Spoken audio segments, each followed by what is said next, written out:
Magyar vagyok, magyarnak születtem, magyar nótát dalolt a dalka felettem.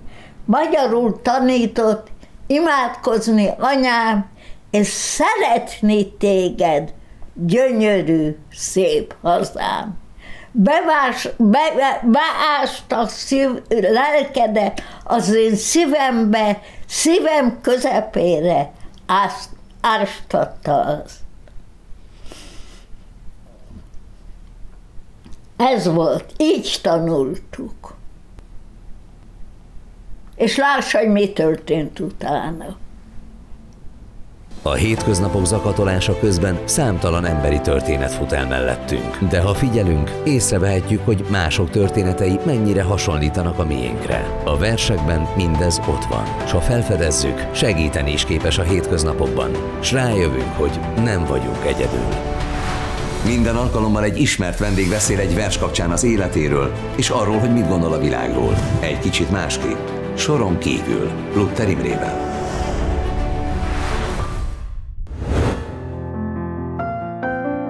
Lili Éberttel, a magyar származású világhírű holokauszt túlélővel találkozom, aki először beszél a benne élő magyar verseken keresztül egykori hazájához fűződő viszonyáról, miután 1944-ben családjával együtt Auschwitzba deportálták. Hogyan élte túl a lehetetlent, édesanyja és két testvére halálát, és hogyan merített erőt a továbblépéshez. Hogyan lett egy csapásra világhírű, és tanítja az emberiséget a saját történetével. Hogy mindezt megtudjam, ellátogatok Auschwitzba is, de elsőként a Szigetország fővárosába repülök hozzá, sok-sok kérdéssel és nagy izgalommal.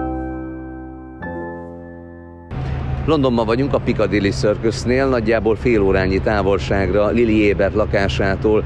Ő az a hölgy, aki 20 évesen a vészkorszakban megjárta Poklot-Poklát, és megfogadta, hogyha egyszer valaha kijut Auschwitzból, akkor megmutatja, elmondja a világnak, hogy mit élt át, mit élt túl.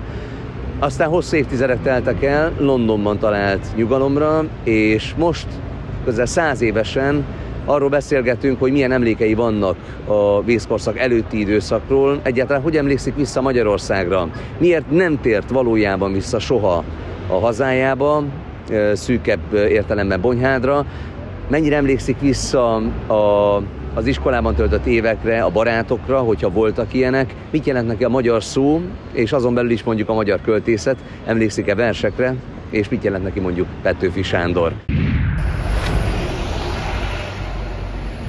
Indulok tehát Lilihez, akivel ez egy tényleg rég várt találkozás. Néhány hónappal korábban már jártam az otthonában, ám épp akkor hunyt el II. Erzsébet, aki vele egyidős volt, és ismerték is egymást. S a királynő halála annyira megviselte, hogy rosszul lett, és hetekig tartott a felépülés. Így csak a családdal találkoztam. Most újra itt vagyok, s annak ellenére, hogy a látása sokat romlott azóta, tudom, hogy Lili már vár engem. Kezdj csókolom, Szekta, kezdj csókolom. Jó reggelt, jó délután, mi van most? Egy gyönyörű nap, mert végre láthatom Lili nénit. Nagyon örülök neki. És én?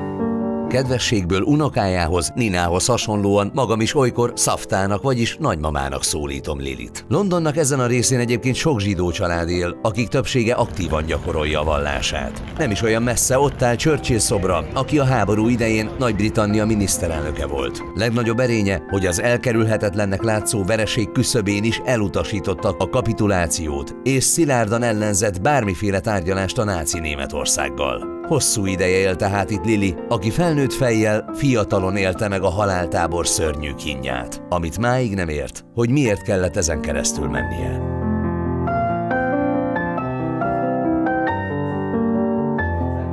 Lili, amint belépek, szinte azonnal ontja magából a történeteket. Még leülni is alig van időm, épp hogy bekapcsolom a kamerát. Ha azt mondom, hogy könnyű volt, nem nagyon. Már a gyerekeknek se volt könnyű. A másik oldalon se volt könnyű beszélni róla. Ez egy olyan tragédia volt, ami nem normális. Ez remélem csak egyszer történt a életbe, a mi időnkbe, és soha többé nem fog történni ilyesmi. Hogy az emberek tanultak belőle, és lássák, hogy egy gyűlölettel mi nem fogunk messzire menni.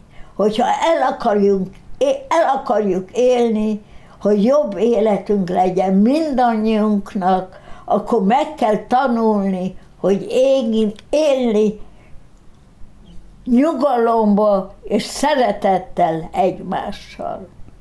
Melyik volt az a pont, amikor Lili néni és a családja el tudták azt hinni, hogy itt valami borzasztó tragédia történik, hogy itt tényleg tétje van az ember életének, és hogy nem emberként kezelnek majd embertömegeket? A igazságot, ha akarom most mondani, fogalmam sincs, nem tudom. Akkor nem tudtam, és még máma se tudom. Nem értem, hogy mi történt. Ha egyik oldalról a Magyarországon, és a magyar történelmet, ha előveszik, lássák, mi tulajdonképpen nyugalomban éltünk, és szeretettel egymásra. Nem volt különbség zsidó, nem zsidó, hogy mi változott egyik napról a másikra, hogy mi történt, nem tudom. De érezte annak idején, hogy ellenségesé váltak a korábbi barátok? Igen. Igen, hogy éreztük, mi érzésünkre adtuk, hogy adták, hogy mi nem vagyunk ugyanazok, mint ők. Lili Ébert Bonyhádon született Engelman Lívia néven, 6 gyermekes ortodox zsidó család legidősebb lányaként. Édesapja textilkereskedő volt, a háború alatt 1942-ben, még a deportálások előtt elhunyt tüdőgyulladásban. Az akkor 19 éves lány apja halála előtt egy hosszú éjszakán hosszasan beszélgetett vele. Egy évvel később a nácik megszállták Magyarországot. 44. júliusában Lilit 21 évesen, édesanyjával, öccsével és 3 húgával együtt a bonyhádi gettóból Pécsen át Auschwitz-Birkenauba deportálták. Ott édesanyját, bátyját és legfiatalabb húgát rögtön gázkamrába küldték, míg őt 2 másik lánytestvérével kényszermunkára fogták. 4 hónappal később egy Lipcse melletti hadianyaggyárba kerültek, ahol a szövetséges erők felszabadításáig együtt dolgoztak 1945-ben. Amikor bent voltak Auschwitzban, én azt nem tudom, kívülállóként az ember akárhogy akar ugyanúgy érezni, vagy átérezni dolgokat, nehéz felfogni azt, hogy az ember ilyenkor épésszel, vagy ész nélkül tudja átvészelni azt, ami bent történik, azt a fajta borzalmat. Ilyenkor az ember agya kikapcsolt, és megpróbált mindent figyelmen kívül hagyni, és mint egy tébolyult a nem normális dolgokat kezelni, vagy megpróbálta nagyon okosan túlélni a napokat. Nem vagyok benne biztos, hogy akartuk túlélni. Mert olyan rossz volt a helyzetünk, hogy sokkal jobb lett volna becsukni a szemünket, és meghalni. Hogy nem így történt, ez nem a mi kezünkbe volt. Ennek így kellett történni, és miért, én kérdezem magamtól. Én azt hiszem, hogy azért, hogy a világ hallja, hogy mi történt. Hogy láthassák, hogy mi történhet.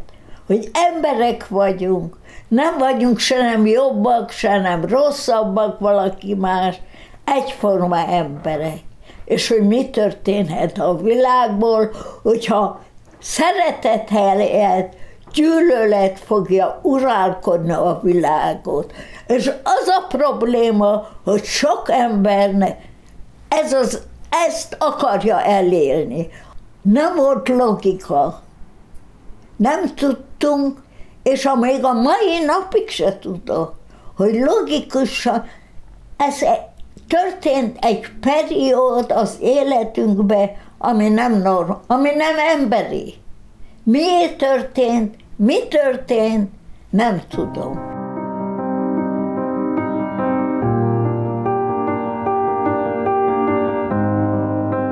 Auschwitz, a haláltábor, ahová a németekkel teljes egyetértésben Lilit és egész családját elhurcoltatta a fasiszta magyar országvezetés. Ez a koncentrációs tábor volt a legnagyobb az összes közül, és Auschwitz lett egyben az emberi aljasság maradandó szinonimája.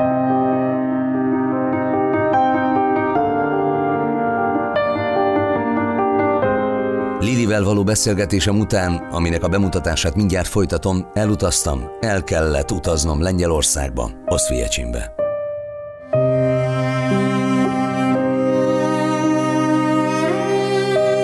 Auschwitz nevét a Krakótól 60 kilométerre nyugatra fekvő város német nevéről kapta. A haláltábort egy régi osztrák-magyar kaszárnyából alakították ki, a német birodalom részeként. Azoknak a száma, akikről dokumentáltan tudjuk, hogy itt lelték halálukat, közel 1,5 millió.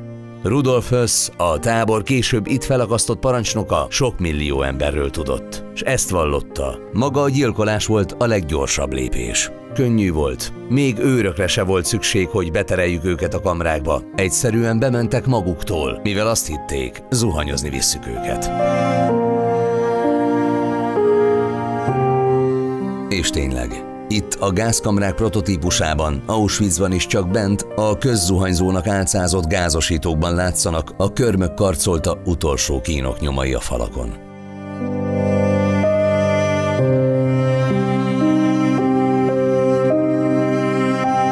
Sok-sok ezzel éltük át ugyanazt, mégis mindenki egy kicsit máshogy emlékszik.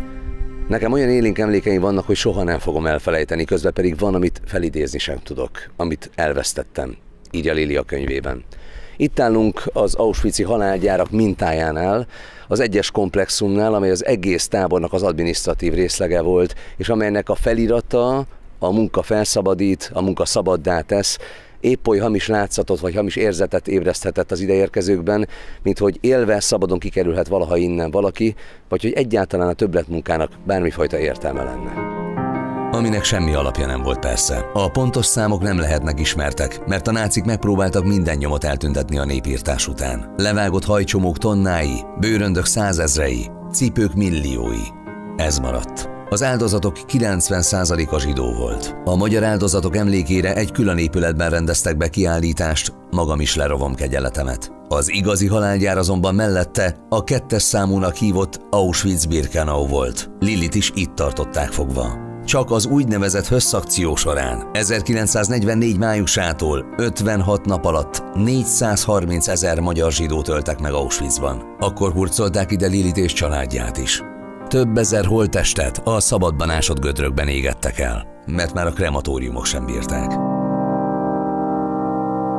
Auschwitz-Birkenau hírhedt bejáratán keresztül ezeken a vonatsineken csak 1944-től gördültek be a vonatok, ekkor építették ugyanis kifejezetten a magyar zsidók deportálásának a megkönnyítése véget. A nácik ugyanis meg akarták gyorsítani a megsemmisítés folyamatát, amikor a vonat begördült és megállt a placon, sok napi zögykölődés után összezárva marhavagonokban, 2 részre bontották a csoportokat, az egyik része ment a kényszermunkára, a másik része pedig rögtön az elgázosítókba, és onnan a krematóriumba, de ők nem tudtak erről. Mindenki úgy szállt le annak reményében, hogy most összegyűjtötték őket, de nem halnak meg. Ezért nem látszik a fotókon az az elkeseredettség, ami Liliék esetében is megtörtént, hogy az édesanyját és a 2 testvérét rögtön a gázkamrába küldték. Még később sem hitte el, hogy ez megtörténhet. Az érkezésükkor orvosok válogatták őket. Ez volt a szelekció. Aki jobb oldalra került, mint Lili, az ment sorszámtetoválásra. Aki gyerek volt, idős, rokkant, beteg, vagy csak fáradt, a baloszlopba terelték mindkét testvérét és édesanyját, és 1 órán belül por sem maradt utánuk. A Ciklon B nevű rovarírtószer gáza és a tűz áldozatai lettek. Amikor aznap este, mikor megérkeztek, a kéményt látva Lili megkérdezett egy korábbi foglyot, hogy milyen gyárfüsttől, felfoghatatlan választ kapott. Most égetik el a családodat. 20 percenként 2000 embert semmisítettek meg, de mindez rutin volt. A fasiszta katonáknak és orvosoknak az életre vagy halálra válogatás épp úgy napi rutin lett, mint az ideig óráig életben lévő fogvatartottaknak a verés, a napi robot, az éhezés, a tetvek, a járványok, vagy az, hogy csak 15 másodpercük volt a dolgukat elvégezni. Ez volt a nevek nélküli vegetálás, az élet számba vétele. Mi lehetetlen helyzetben voltunk. Mi a világon még egy generáció, amióta a világ fönnáll, nem volt ilyen helyzetben. De ilyen keresztül kellett, ilyen túsz, ahol mi nem számítottunk embereknek már. ahol nem voltunk senki. De hogy mennyire nem, arról a világ akkor mit sem tudott. Még azok sem tudták, hogy itt emberek millióinak megsemmisítése folyik, akiket ide hurcoltak, és egy órán belül már nem éltek. Most tél van, és nagyon hideg, nyáron pedig nagyon meleg volt ezeken a helyeken, ahol berendezték a fogvatartottaknak a szálláshelyét. Ilyen ágyban aludt Lili is. Látjuk azt, hogy egymás fölött 3 különböző rész, mindegyikben 5 ember feküdt, délután 5 órától hajnalig, amíg ki nem hajtották őket dolgozni. Egyébként pedig reggel kaptak egy kávét vagy egy teját, dél körül valamikor egy levest, egy zöldséglevest és egy szelet kenyér, ennyi volt a napi étkezés. Éjszaka még a mosdóba sem mehettek ki, és képzeljük el, hogy milyen fajta intim szférája lehetett egy olyan embernek, aki 5 vagy 4 másik emberrel egy ilyen részen, gyakorlatilag egy ilyen hodályban 700 embernek szállást adó részen kellett, hogy meghúzza magát éjszakánként. A tábor 10 körletre volt felosztva, amelyeket nagy feszültségű szöges drótkerítéssel választottak el egymástól. Sok fogvatartott egész egyszerűen nekiszaladt a villanykerítésnek, hogy véget vessen a szenvedésének.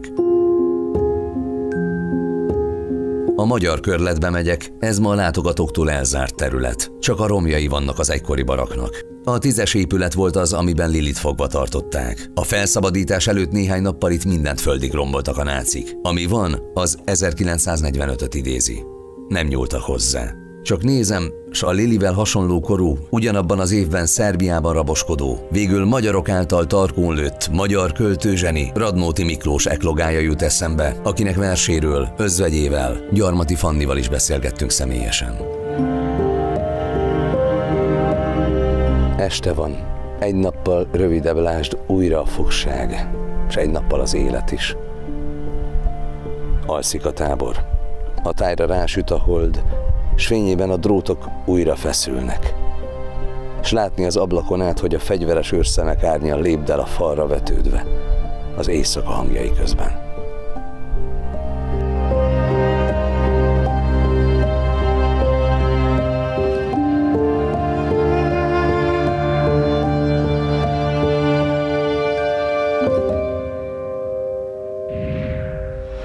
Amikor elolvasom a könyvet, a Lili fogadalmát magyarul, ebbe olyan rengeteg részlet szerepel, olyan részletgazdagon emlékszik vissza mindenre Lili néni, hogy mikor mi történt, hogy dokumentumfilmben nem lehet látni ennyire pontosan. Hogy az ember szinte tapintani tudja a marhavagonokban az embereket, hogy érzi azt a szagot, ami onnan árad, hogy látja maga előtt a krematóriumot, hogy a hosszú soroknál látja az elszakított családokat. Ki tudja ezt magából valahogy ejteni? El tudja ezeket felejteni, bármelyik részletét? Akár rövid időre is. Nem. Ezt nem lehet elfelejteni. Ezt ember nem... Aki ezt el tudja felejteni, az nem ember. Az nem emberi. Amit én tudtam, azt én tudom ám, az szinte lehetetlen. Azt mondtam saját magamnak, hogy nekünk muszáj egy új világot teremteni, ahol megpróbáljuk ezt a sok rosszat elfelejteni és felépíteni egy új életet, amiben több szeretet lesz beleépítve. És ezt próbáltam én az egész életemben.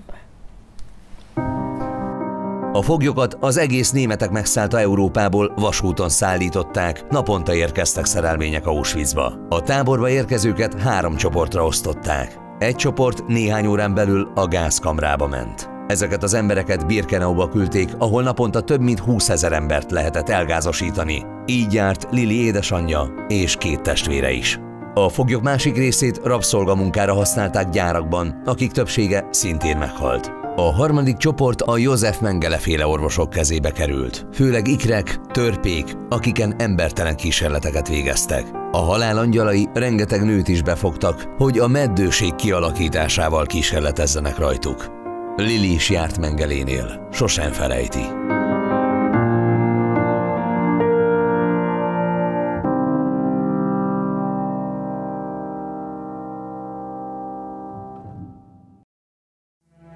Olykorban éltem én a földön, mikor az ember úgy elaljasult, hogy önként kéjelölt, nem csak parancsra. S míg balhitekben hitt, s tajtékzott téveteg, befonták életét vad kényszerképzetek.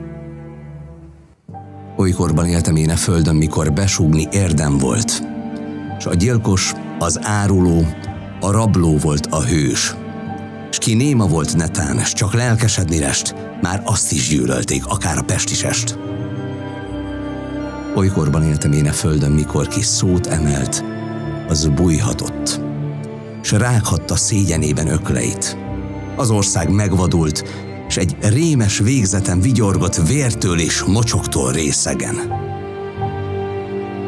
Olykorban éltem én a földön, mikor gyermeknek átok volt az anyja, és az asszony boldog volt, ha elvetélt. Az élő irigylé a férges síri holtat, míg habzott asztalán a sűrű méregoldat.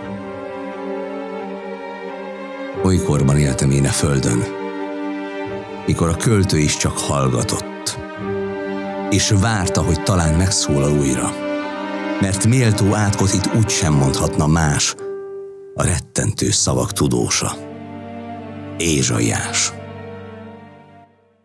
Amikor a szovjet hadsereg felszabadította Auschwitzot, mindössze 7600 elhagyott túlélőt találtak. Lili ekkor már úton volt a lipcsei hadianyaggyárból. Amikor az ő csoportját is felszabadították, a vasútállomáson egy amerikai katona papírhíján egy bankjegyre írt neki üzenetet. Sok sikert kívánva neki az új életéhez. Ennek a bankjegynek a tulajdonosát találták meg dédunokájával, Dov Formannal, sok évtized múltán a média segítségével. A katona ugyan már nem él, de a fiával, Lili is találkozni tudott. Nice to meet you. Nice to meet you.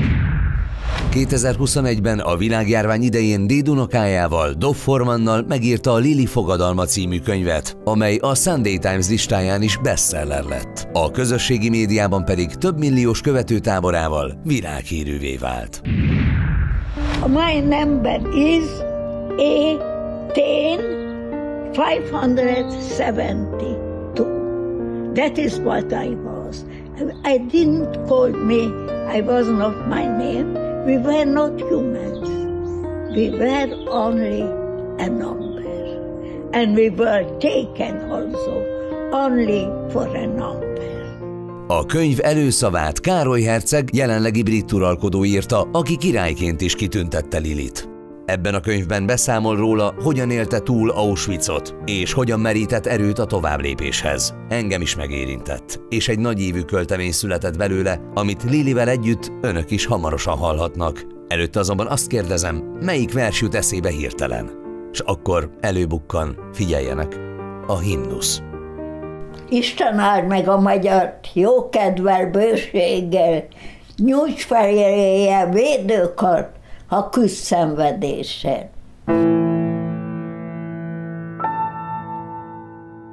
Majd eszébe jut a szózat is.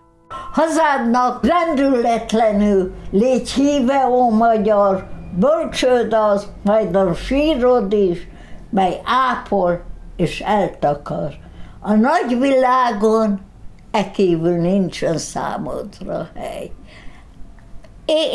Áldjon, áldjon. Áldjon, vagy verje meg sors keze, itt élned és halnod kell. A versek mellett többször próbálom faggatni olyan kérdésekről, amelyek minden bizonnyal a legfontosabbak lehetnek. Hogy mielőtt a deportálások megindultak, és az édesapja meghalt, miről beszélgettek azon az utolsó éjjelen. Mit érzett abban a pillanatban, amikor 5 nap után kinyílt a holttestek, az izzadtság, fülledtség, az emberi ürülék szagával teli marhavagon ajtaja, és ott voltak Auschwitz-Birkenau kellős közepén. Mikor fogta fel, hogy elvesztette az anyját és 2 testvérét, akiknek a krematórium füstjét látta? Vagy hogy szokott-e álmodni azokról a napokról, hetekről, hónapokról, amiket a haláltáborban töltött? A család egy része a kamera mellett ül, és mindannyian várjuk a válaszokat. Savta, Okay. you need to listen to the questions and answer the questions. No problem. Okay, mi a question? Jól válaszolsz, csak nem Csak nem a kérdés. Nem a kérdése, de nem baj. Én hallgatom. Ha akarja megint kérdezni. Én kérdezek, és beszélgetünk, persze, semmi gond nincs. Mit nem válaszoltam, megpróbálok válaszolni, amit kérdez. Nagyon jól válaszol. Egyébként jól, igen. Ez a bizonyos ékszer érdekel engem, amit eltetszett rejteni a cipőtalban, nem is elrejteni, ugye segítettek elrejteni, hogy ez túlélte az egész vészkorszakot, ugyanúgy, ahogy Lili néni. Ez az ékszer, ez mit jelent Lili néninek? A ékszer, mint ékszer, semmit. De a ékszer, ami volt, sokat. Hogy túlélte velem együtt a lehetetlen. Mert ez egy lehetetlen dolog volt a egyik oldalról, hogy megmaradjon, a másik oldalról, hogy én kezemben maradjon meg. Ez hihetetlen volt. A kis Engelman Lívia 4 éves volt, amikor kapott egy apró, angyalt ábrázoló aranymedált az édesanyjától. Amikor a nácik elkobozták minden vagyonukat, az apjának sikerült elrejteni a medált édesanyja cipő sarkába. Majd amikor megérkeztek Auschwitzba, anyja cipőt cserélt vele, bár akkor még nem értette, hogy miért van erre szükség. A medál viszont így a sok megrázkódtatás alatt is nála maradt. A haláltáborba érkező rengeteg magyar zsidó cipő mennyisége ugyanis már kezelhetetlen volt az őröknek. A medál Lilivel együtt vészelte túl a borzalmakat, és ma is megvan. Ha picit visszaemlékszik Lili néni a gyerekkorára, Bonyhádra, mert ugye onnan származik, akkor az iskolai évekből mik azok az emlékek, amik úgy megmaradtak, tehát amire vissza tud emlékezni? Bonyhádon, ahol mi laktunk, ott tulajdonképpen a zsidók és a keresztények egyik oldalon egymás mellett éltünk, nyugalommal, egyik oldalon. Én akkor azt hittem, hogy csak az van, az nem igaz. Gyűlölet akkor is már volt. De valahogy én nem is tudtam, hogy az létezik. Nem tudom, hogy hogyan. Nem tudok válaszolni. Próbálok visszanézni a múltamba, és sok mindent nem értek. Nem is tudom, hogy történt. Egy iskolába jártunk. Tudunk egymással barátkozni. Minden rendben volt, azt hittük. És nem volt.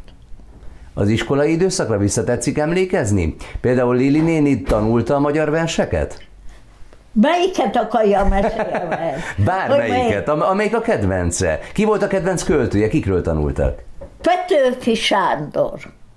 Melyik a kedvenc verse Petőfi Sándortól? Ott van mind a könyveim is. A ágya mellett fekszenek még a mai napig is.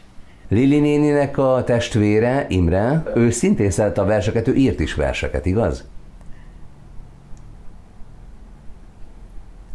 Nem tudom, hogy mennyire szerették ők. A fiúknak a versek nem voltak ilyen mélyen, mint nekem. Én nagyon szerettem a verseket, főleg Petőfi Sándort. És hiszik vagy sem, Lili csak arra várt, hogy mikor mondhatja el mosolyogva és hatalmas élvezettel egyik kedvenc versét, a legismertebb magyar költőtől, Petőfi Sándortól. Egyes szavak már elrepültek. Nem lehet örökké megtartani. Elmondja nekem. Mit? A Falu végén Kurta kocsma című verset. Falu végén Kurta kocsma. Oda rúg ki a Szamosra. Meg is látna magát benne, ha az éj nem közeledne. Az éjszaka közeledik. A világ lehangosodik. Tihen a komp, kikötötték, benne hallgat a sötétség. De a kocsma bezzeg hangos, munkálkodik a cimbalmos. A legények úgy kujongatnak, csak úgy rengbeli az ablak. Kocsmárosné aranyvirág, ide a legjobbik barát, vén legyen, mint nagyanyám, és tüzes, mint ifjú babám. Húzd rá, cigány, húzd rá jobban, táncolni való kedvem van. Kitáncolom a pénzemet, eltáncolom a lelkemet. Bekopognak az ablakon, ne zúgjanak olyan nagyon. Azt üzeni az urasság, mert lefeküdt, aludni vágy. Ördög bújék az uradba, te pedig menj a pokolba. Húzd rá, cigány, csak azért is, ha mindjárt az ingemét is. De hogy merte ezt most maga megkérni tőlem, hogy én ezt felolvasom? Hannét tudta, Hannét gondolta, hogy még emlékszik erre a versre. És amíg emlékszem is, tudom én ezt felolvasni. Mert aki most itt ül, és hallotta ezt tőle mondani, senki a világon nem fogja elhinni az igazságot, hogy ezt senki előtte nem is tudtam, és nem is gondoltam, hogy ez a kérdés föl fog merülni. Ott köszönöm. Hogy merte ezt megkérdezni? Megmondom őszintén, ha valakinek van egy Petőfi kötete, egy régi Petőfi kötet, amire rá van írva egy ilyen nyomdai, kézzel nyomható szalagra, hogy Petőfi Sándor kötete, akkor az biztos, hogy nagy becsben tartja Petőfinek a verseit. És aki nagy becsben tartja, annak a lelkében meg a nyelvében is ott van, az kizárt dolog, hogy ne tudná. Én fordítva gondoltam, hogy tudja ezt valaki egyéb? A legtöbb ember, nem tudom hányan tudná. Ha itt most megkérdezem az összes magyarokat, hányan tudják még? Hát lássam, mi mentünk keresztül a poklon. Akkor nem a fejünk volt verseken. És lássam mind a magyar verseket. Azzal nőttünk fel. Az volt az anyanyelvünk, és azt hittük, hogy ezt átadjuk a gyerekeinknek, unokáinknak, hogy ez mindig is meg fog maradni. Biztosak voltunk abban. És következik talán az egyik legfontosabb kérdés, ami engem izgat, hogy tudnillik ennyi idő után, közel 80 évvel a vészkorszak borzalmait követően miért nem tért vissza soha Magyarországra és szűkebb környezetébe, Bonyhádra? Ilyen lehetőségünk nekünk nem volt megadva. Nekünk az volt, hogy fogunk tudni tovább élni egy ilyen világba, ahol képesek voltak a barátjaink, akikkel együtt éltünk fel,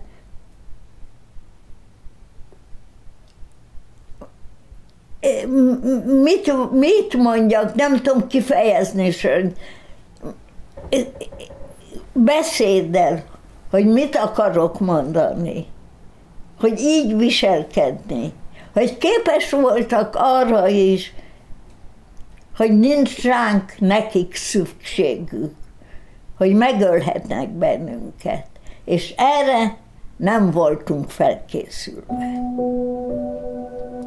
Bonyhádra repülünk. A tolnai településre Berec Péter kollégám látogatott el, aki elsőként beszélt a heti napló munkatársaként Lilivel.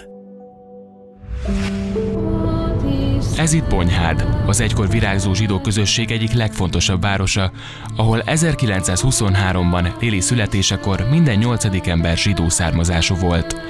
Itt és ekkor született Engelman Lívia, azaz Lili, és később még 5 testvére. Percelmór utca 32. Egykori házuk helyén már üzletek vannak, csupán az utca neve és az egykori házszám maradt meg.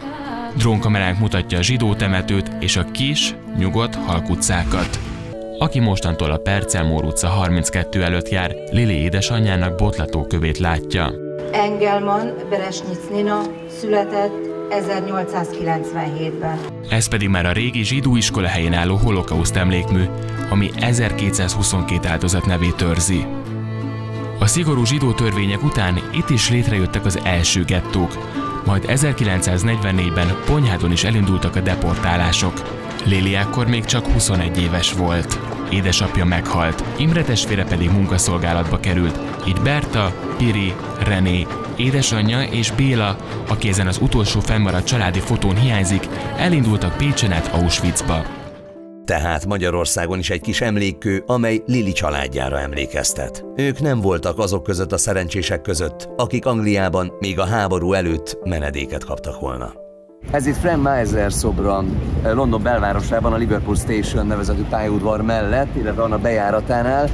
Ez a szobor azokat a zsidó gyerekeket ábrázolja, akik a II. Világháború legelső szakaszában, 1938-39 tájékában érkeztek ide Angliába, Ausztriából és Németországból. A számuk nagyjából 10 000 körüli volt. Őket fogadták be itteni brit családok, és próbáltak gondoskodni róluk, és menedéket nyújtani a háború üldöztetése elől. Szóval ez a szobor őket jelképezi.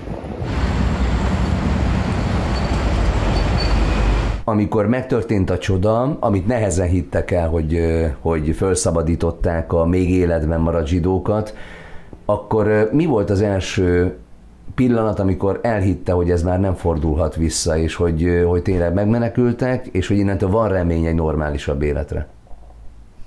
Mi már olyan mélyen lent voltunk, már láttuk azt, hogy azt csinálhatnak velünk, amit akarnak, és nem felelősek érte. Azon keresztül mentünk már. Mi történet, mi lesz holnap, valahogy mi már abban a tudatban éltünk, hogy most már csak jobbra jöhet, mert rosszabb nem történhet, ami a valóban történt, ami mi keresztül mentünk. Tud jó szívvel visszaemlékezni Magyarországra? Érdekes, ez a szülőhelyem. Itt szerettem, itt boldog voltam, itt volt a gyerekkorom. Szóval egyik oldalról igen. A másik oldalról, ha azt mondom, hogy nem haragszok, és haragszok. Mert aki ezen ment keresztül, olyan, mi éltünk, és le van mindenütt írva, nem kell, amit én mondok, csak az én szavamat elhinni. Tudtunk élni egymással. Hogy mindig szeretettel? Nem. Volt mindenféle, de azzal együtt éltünk évszázadokon keresztül. Egymás mellett nyugalommal. És mi történt? Egy országban, ahol éltünk, évezredeken keresztül, apáink, nagyapáink, dédnagyapáink, mind magyarok voltak, mind jó magyarok voltak, és adtak csak. És mit kaptunk érte? És mégis ezt mondjuk, ez Magyarország, ott születtem, ez volt a hazám.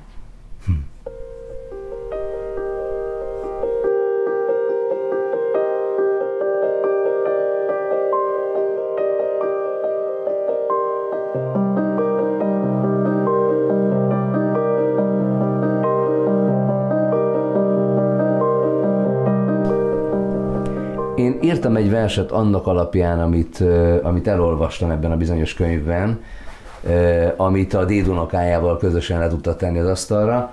Én ezt elhoztam, és a következő kötetemben benne is lesz. Igen. Auschwitz felé Lili Ébertnek. Szürke hamu festi sötétre az eget.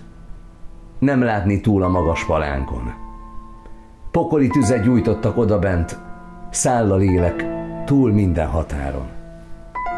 Elborzadva gondolsz a gomolygó füstre, benne az élet, sok csíny, nevetés, hajdani találkozások, emlékek, első randevúk, vágy és feledés, és benne most már annyi szenvedés és kín.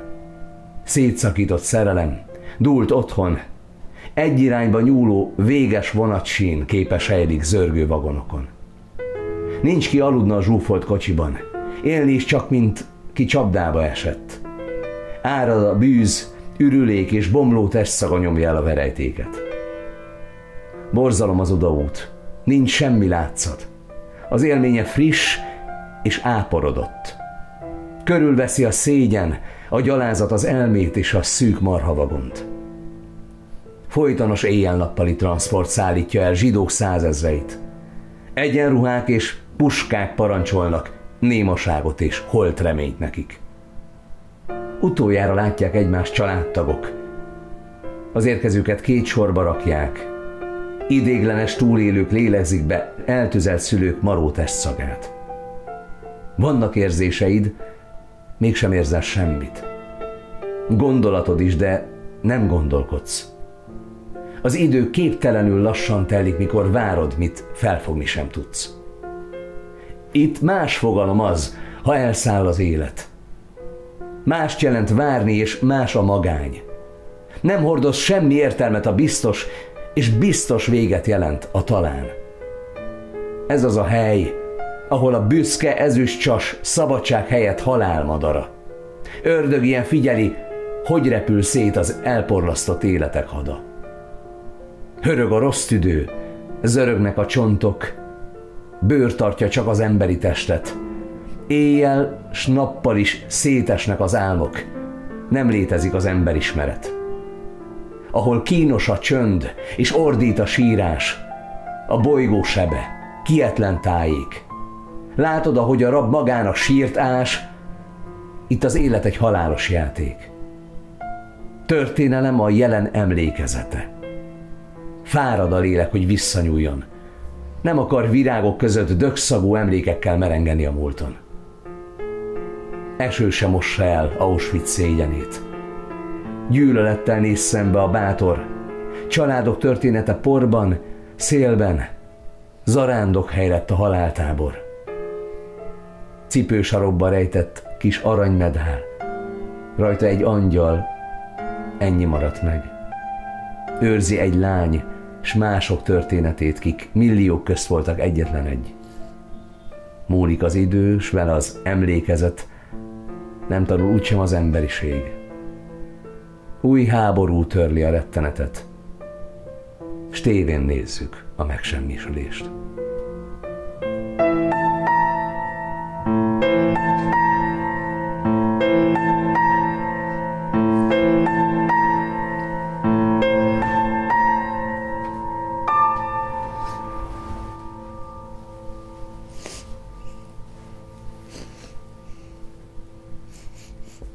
Ez de hogy hogyan tudta ezt egy ilyen pár szóba így kifejezni, azt nem is értem.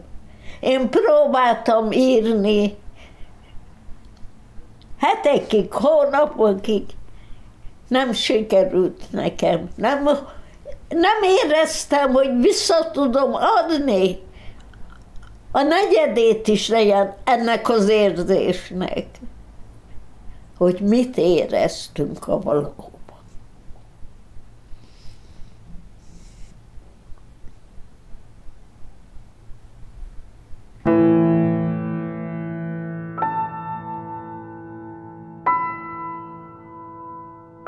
Ezt kéne mindenütt tanítani, semmi más. Ezt a verset, ezt megtanítsák. Minden iskolába kéne ezt tanítani.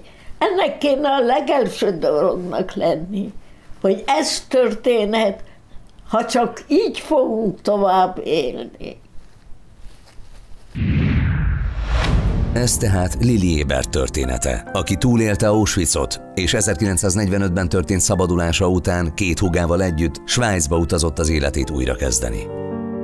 1953-ban találkozott másik testvérével, aki hozzá hasonlóan túlélte a koncentrációs tábort. Lili Izraelbe emigrált, férjhez ment, és 3 gyermeke született. Majd 1967-ben Londonban telepedett le. Jelenleg 10 unokája és 36 dédunokája van. Közülük Dov Formannal közösen világhírűek lettek. 2 milliós TikTok táborral, ahol a világot arra tanítják, hogy soha ne ismétlődjön meg a soá, a halálos gyűlölet. Ezt akarom mondani a világnak. addig, ameddig a Jóisten életet adott, ne adjuk fel. Addig van lehetőség. Lássa, én már pokolban voltam, a pokol közepébe. Senki nem adott volna az én életemben még 2 pennit se. És igazuk is lett volna. És hála Isten, még itt vagyok. Tehát soha nem szabad feladni, és mindig soha nem szabad a harcot, amíg élet van, minden van. Soha nem szabad feladni. Mit üzenne a magyar fiataloknak, akik nagyjából mondjuk olyan idősebb, mint Dov? Gyűlölet csak gyűlöletet hoz. Csak szeretet hoz szeretetet. Szeretetet tanuljatok, ne gyűlöletet. És ugye azt fogjátok követni, akkor a világ egy jobb világ lesz a ti életeteknek. És azt kívánok nektek, egy szép, egészséges, erős, jó életet. Hiszek egy Istenbe, hiszek egy hazába, hiszek Magyarország feltámadásába, hiszek egy isteni igazságba. Amen.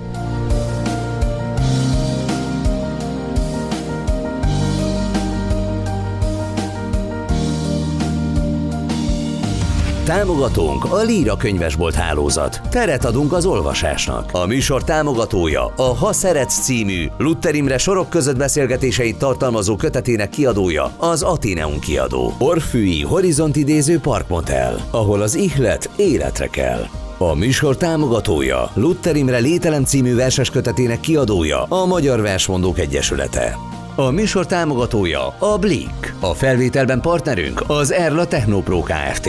Simple a New. Viselj verset. Gyulai Art. Emelj művészetet a stílusodba. Együttműködő partnerünk a Versmondó folyóirat. Hangot adunk a versnek. A műsor igaz történeteken alapul. Az adásban megjelenő szereplők valós személyek. A történeteik hasonlósága más emberekéhez pusztán a véletlen műve.